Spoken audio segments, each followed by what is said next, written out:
Поради локалноста на процесите, паднатата количина во талок многу варира и на различни места може да е поголема од измерената. Најмногу воден талок во 20 часот беше измерен од 24 лици на метар квадратен воден талок на дождомерната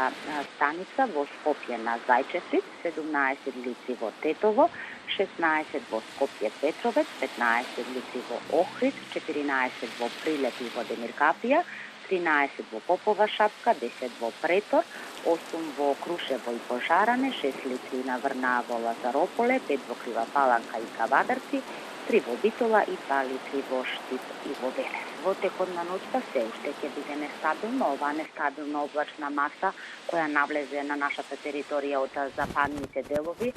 се прошири кон централните и во овие вечерни и ноќни часови ќе се задржи источните делови од земјава, вклучително и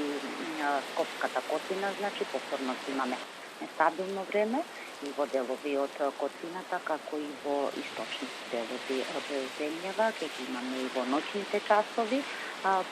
пороен дожд, појава на грмежи и засилен ветер. Веќе постепено стабилизирање на времето се очекува утре во раните утрински часови.